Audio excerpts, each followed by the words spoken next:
Bagaimana kabar kalian? Semoga baik-baik saja ya. Tetap sehat dan semangat di tengah pandemi ini. Nah, semoga kalian juga tetap semangat ya dalam mengikuti kegiatan pembelajaran jarak jauh. Oke, kelas 10 kita akan belajar tentang sejarah peminatan. Kita akan melanjutkan materi kita. Nah, materi kita yang akan kita pelajari hari ini adalah dasar-dasar penelitian sejarah. Kemarin kita kan sudah mempelajari sejarah itu apa sih. Nah, lalu setelah sejarah itu apa, kita juga mempelajari sejarah sebagai ilmu, sejarah sebagai peristiwa, sejarah sebagai kisah, sejarah sebagai seni. Nah, untuk sekarang kita akan tahu dasar-dasar penelitian sejarah termasuk sumber, bukti, dan fakta sejarah. Yuk langsung aja kita simak materinya. Oke anak-anak, untuk yang pertama kita akan pelajari tentang sumber sejarah. Nah, di sini kita akan tahu pengertian dari sumber. Pengertian dari sumber adalah pokok, asal, dasar. Ya, pokok, asal, dasar. Nah, sumber sejarah diartikan sebagai sesuatu yang menceritakan kegiatan manusia pada masa lampau. Sesuatu yang menceritakan kegiatan manusia pada masa lampau. Nah, di sini ada berdasarkan sifatnya. Kalau kalian lihat, berdasarkan sifatnya di sini ada dua. Yang pertama sumber primer dan yang kedua sumber sekunder. Sumber primer itu apa sih? Sumber primer adalah sumber yang diperoleh secara langsung dari pelaku sejarah atau yang terlibat langsung dalam peristiwa. Nah, kalau sumber sekunder itu adalah sumber yang diperoleh secara tidak langsung atau melalui perantara. Nah, itu ya, diingat-ingat ya anak-anak untuk materi sumber sejarah. Nah, selanjutnya adalah berdasarkan jenisnya. Berdasarkan jenisnya, di sini ada beberapa sumber. Yang pertama sumber lisan, yang kedua sumber tulis, yang ketiga sumber benda. Sumber lisan itu seperti apa sih? Sumber lisan itu adalah sumber yang diperoleh secara langsung dari pelaku atau saksi sejarah. Contohnya, mahasiswa tahun 1998 yang menceritakan peristiwa yang dialami mereka kepada orang lain. Ada apa sih di peristiwa 98? Itu ada peristiwa Trisakti ya. Kemudian kalau sumber tertulis, apa itu sumber tertulis? Sumber tertulis adalah sumber yang diperoleh dari peninggalan-peninggalan tertulis. Contohnya apa? Contohnya ada prasasti, ada dokumen, ada arsip, ada surat kabar. Ya, itu sumber tertulis. Yang ketiga adalah sumber benda. Sumber benda itu adalah sumber yang diperoleh dari peninggalan kebendaan. Nah, contohnya apa ya kalau sumber benda?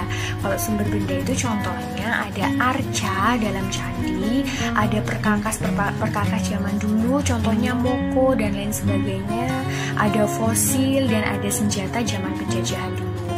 Nah, itulah sumber berdasarkan jenisnya. Nah, berikut ini Bu Dina sajikan untuk contoh dari sumber tertulis. Ya, perhatikan. Kalau yang ini adalah contoh dari sumber benda. Kalau ini adalah sumber lisan, yaitu wawancara contohnya. Kalian sudah pernah belum melakukan sebuah penelitian? Pasti sudah pernah ya. Salah satunya kalian mendapat sumber pasti dari wawancara maupun sumber yang lainnya gitu. Oke, selanjutnya kita akan belajar tentang bukti sejarah. Bukti itu diartikan sebagai tanda. Bukti sejarah artinya apa sih? Bukti sejarah artinya sesuatu yang nyata dari masa lampau yang dapat dilihat, diraba, dan dirasakan. Dapat dilihat, diraba, dan dirasakan. Itu bukti sejarah. Ayo, contohnya apa? Nah, jenis bukti di sini ada dua, bukti tertulis dan bukti tak tertulis. Bukti tertulis itu adalah bukti yang memuat fakta-fakta sejarah secara jelas. Contohnya ada prasasti, ada naskah, dan lain sebagainya. Kalau bukti tak tertulis, itu adalah bukti yang tidak berwujud konkret namun mengandung unsur sejarah. Contohnya adalah cerita, tradisi, kepercayaan, foto, maupun rekaman. Nah, Nah, untuk selanjutnya adalah yang terakhir, fakta sejarah. Kalian tahu ya fakta itu apa? Fakta itu diartikan sebagai keadaan yang sebenarnya nyata ya, lalu kebenarannya itu memang menurut sumber yang sumber yang pasti, dan itu sebuah kenyataan gitu. Nah, fakta sejarah itu adalah kejadian sebenarnya yang terjadi dalam peristiwa sejarah. Nah, banyak sekali sejarah itu sebenarnya banyak sekali yang faktanya itu memang belum bisa konkret gitu ya. Contohnya seperti peristiwa G30 SPKI. Ternyata peristiwa itu sampai sekarang juga masih ada yang mengatakan itu benar, dan ada juga yang mengatakan itu salah ya, karena mereka kurangnya sumber seperti itu. Jadi untuk itu dalam menyimpulkan segala sesuatu, kalau melihat peristiwa-peristiwa sejarah, kita harus melihat sumbernya juga. Fakta sejarah yang ini benar nggak sih? Bisa dipercaya nggak sih sumbernya? Seperti itu. Dan di sini menurut bentuknya terdapat dua, itu fakta mental dan fakta sosial. Fakta mental itu fakta yang masih ada dalam pikiran manusia. Ya, fakta yang masih ada dalam pikiran manusia berupa ingatan maupun kenangan. Fakta mental, kalau kalian punya mantan contohnya, nah itu termasuk fakta mental karena ada kenangannya ya. Nah itu kalau anak muda kita hubungkan juga nggak apa-apa ya, hubungkan sejarah dengan generasi kalian saat ini.